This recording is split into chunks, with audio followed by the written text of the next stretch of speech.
Well, guys, I think this will be the last video on the Crumb Quilt. It's been so much fun. I have just really enjoyed this. My tabletopper, I'm going to be very, very proud of it. I really am. And I thank you so much for joining me and watching this and learning with me. This has been a learning process for me because I've never made one. I'm so glad that you joined me, and that's the bad part about it, is I never get to see what y'all do, and I would love to see what y'all come up with. I'm just here to give you ideas, and then you go with it. Use your own color scheme. You know, even though this is 100 different colors, you could do pink tones, blue tones, black, grays. You know, you could do anything you wanted to with this, but it's endless possibilities. So, here's the rest. I hope you enjoy the video. It's all of the different ways that I've come up with creating this little table topper. And I come up with 6 different ways to put it together. And I like them all, and you decide, and you let me know which ones you like or which ones you do. I'm gonna do whatever I want to do, but I still would like your opinion, which ones you like the best. So enjoy life. It's awful short. Just take care of yourselves and have the best day possible, okay? Alrighty. Thank you again for watching. Bye. Okay, guys, I hope you can see I've got my 3 sheets done. I have my little 1.5 inch. There are 9 by 8. 9 by 8. 2.5 inch is 4 by 4. 4 across and 4 down. 3.5 inch, 3 across and 3 down. I've cut my piece, I've pressed them all real good and flat. This is my white it's got a little bit of a pattern, but not much, very unnoticeable. My paper, see, is a little bit smaller, so it's okay if it doesn't fit. Now, when you put the paper on, do not match seams to this seam, okay? Put it up higher or lower, and put it to the side of your middle seam. You don't want them right on the seam. So there I have missed, I'm over just ever so slightly. I'm under this seam and under this seam. And there's a reason for that, and you'll see after we've sewn and cut them apart, because they won't come out just exactly right. Now this one, now what we're gonna do is I'm gonna tear off 2 more pieces of the paper, triangles on a roll, and I'm gonna pin them. I'm gonna pin them right here in the corners away from my stitching. And all throughout, and I'm gonna stitch down and go back and stitch. That's the way Lori Holt on Fat Quarter Shop did, and that's the way I'm gonna do it. And you just keep pressing this out so nothing gets bunched up and it stays real smooth. And then I'll do a couple of them, and then I'll come back and show you how we stitch it if you want to see that. and then we will cut them apart, and then after we've cut them, we are going to press them open, and then we're going to clip the little dog ears. There's a lot of little preparation to all of this.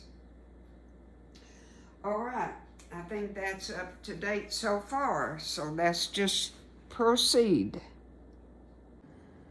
Okay, I've got my 1.5 inch cut. There's going to be 8 on each sheet, and I want you to just look at that little cutie. Is that not a cute little block? Precious, precious, precious. Okay, go on my 1.5 inch. I had this much left, and I'm gonna save it because that's another block. That's something you can use for another block. So if it comes out like that, well, save it. This, that's not wide enough not to do anything with. Can't save that, so.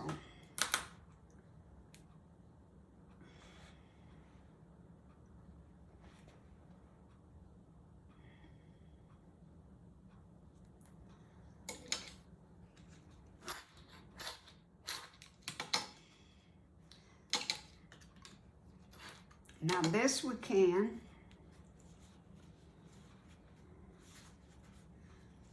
There's one. I don't know if it's 1.5. Let's see. Oh my word, can you believe that? It's 1.5. So there's you a strip. You know where I backstitched? I don't think that's a good idea. I mean, it doesn't hurt to take it out. It's no problem to take it out. It doesn't take 2 seconds. But if you're going to save your strips, then you probably don't want that back stitching.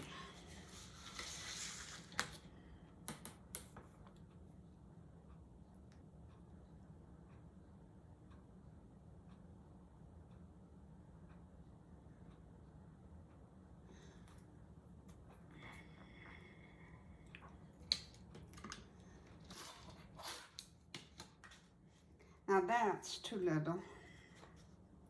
Can't do nothing with that.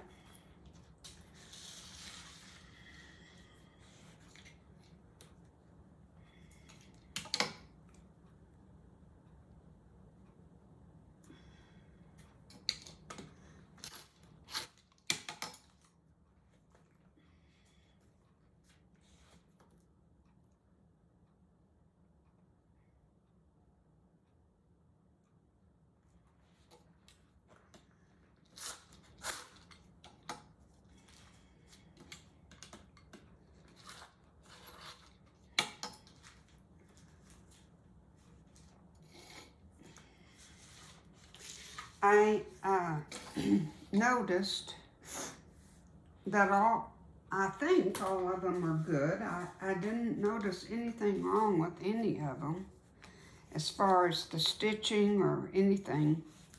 That one's cute, isn't it? Okay. We're almost there.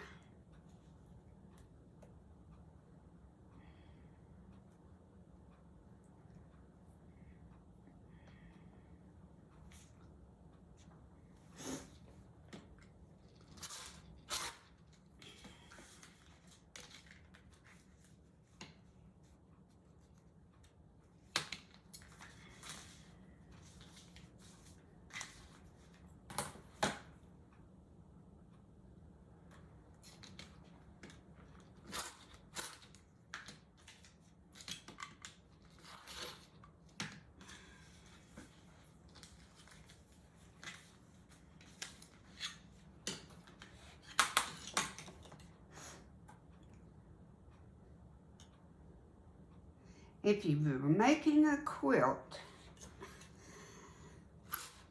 This is a lot of preparation, you know, but what quilt isn't, you know? Really? So,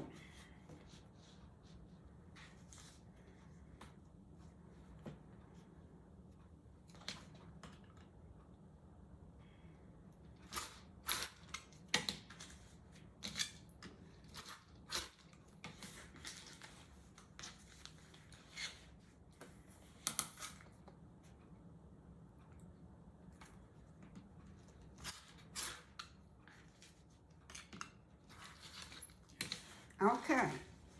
Now here's your next step.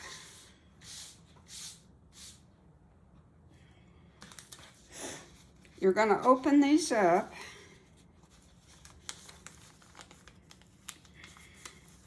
And we're going to press them open. But before we do, we want to cut our dog ears off.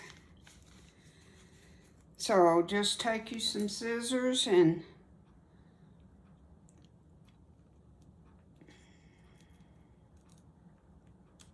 clip them off. This way, they're out of your hair. Then we're going to take the paper off. But what she did is she put all of her pile right there, and she did one step at a time and did all of them. So she just took the whole pile and cut all of the dog ears off. When she got the whole pile done, then she took the paper off. The paper should come off so easy because I used 1.8, and that's pretty dang small.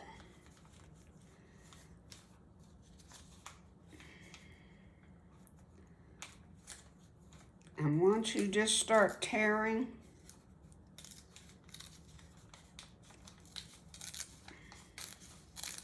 it doesn't take 2 seconds.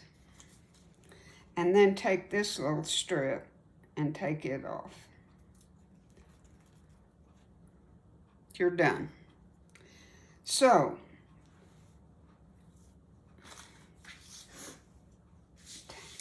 cut all of your dog ears. Press your seams open.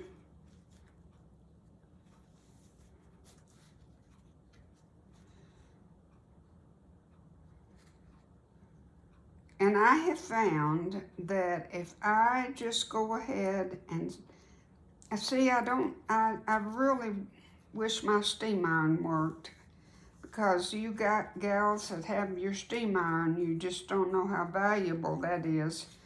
You can just pop these and be done with it in a New York minute.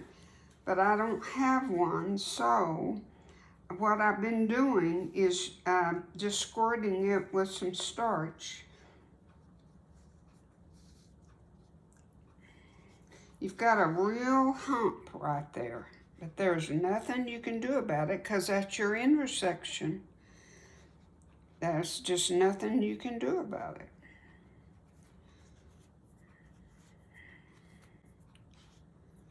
Okay, is that not pretty? That's so pretty. All right. Now that's your next step. Cut them all apart on the solid lines. Clip your dog ears and press the seams open. And then we will, well guys, I had to come back and tell you, after you've pressed and cut the dog ears, you're going to have to go back and square them up because sometimes they shift around and move just ever so slightly. So after you've got the dog ears off and the seam pressed in the middle, then double check them and make sure they're 3.5. Bye. Well, guys, here is the first choice. I love it. I think it's so pretty. I'm amazed. I know I've said it, but how everything works, it's amazing. Okay, I think I will have to put one more row at the top of blocks, and then I think it will be perfect for my little table. Now, my question to you is, do I use sashing or no? Here's an example of what they will look like together. Is that too busy, or should I separate them? I would love your opinion. I kind of think the sashing makes the pinwheel stand out better, but there again, I'm betwixt and between. I mixed up the 1.5, 2.5, and 3.5. I tried to have one of each, but of course you've got to have two. You've got to have some duplicates somewhere. So I tried to switch them around and have a good variety. And I think I did that. So, and my stitching honestly isn't the best. Some of my seams might not go together real good, but it is what it is. So, this is a pinwheel, of course, and very pretty, I think. A pinwheel is an old block. It's been around a long time. All right, we'll go on to our next one. I'll be right back. Well, guys, look at this one.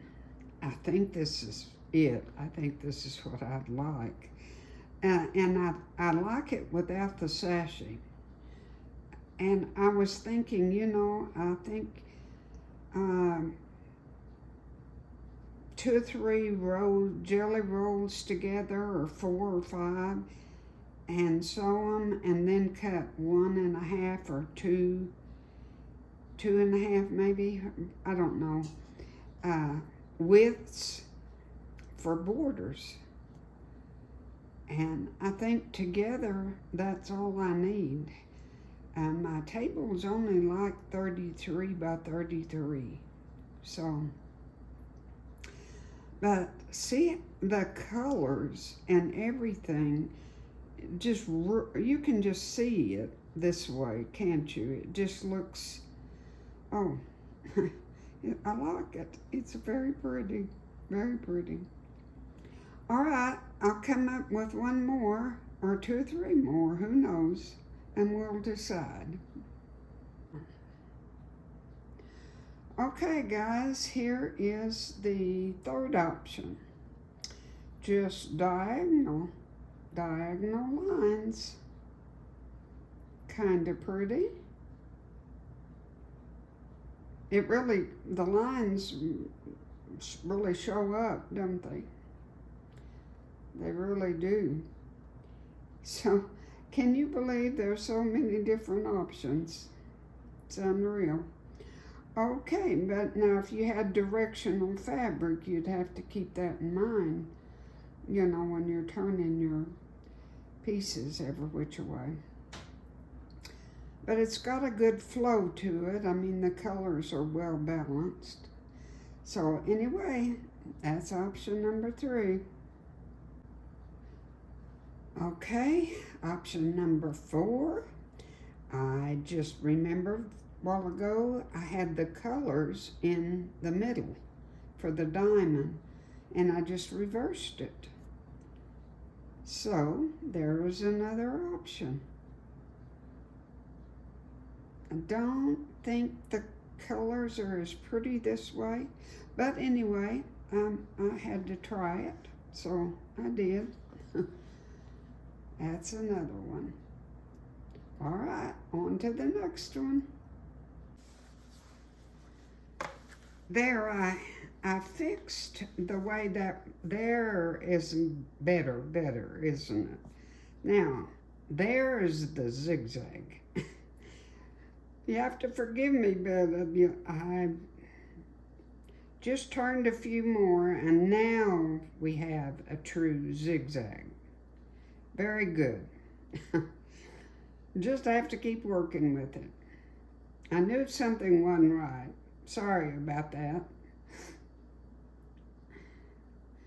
It's very, very pretty, isn't it? Just look at all those colors. I'm just amazed. I know y'all are tired of me saying that, but I am. All right, on to the next. This is, I think, my last one I can come up with. These are just your arrows going all in the same direction. I couldn't turn some of my fabric the right way like the tree, but I couldn't get that turned right. But anyway, there's all of the arrows going down. I think the colors being side by side really is the best option, you know, in any pattern, is to put your colors close together. And I like the arrows real well. I do. It's going to be a hard decision, as usual. All right, I guess that's what, number 5 or 6? I've lost track. Maybe you can come up with some more, but I think I'm used all my brain knowledge right now, so we'll decide on what we're going to do. Thank you so much for watching, and I'll decide and get it sewn up together and decide on a border and show you the finish. I sure hope you've learned something about making a crumb quilt. How fun. This has been a lot of fun. I have really enjoyed it. Of course, mine's just a little table topper, but wouldn't that quilt be just outstanding? It would be just beautiful. All right, you've got your ideas. Now you got to get to work. Thank you.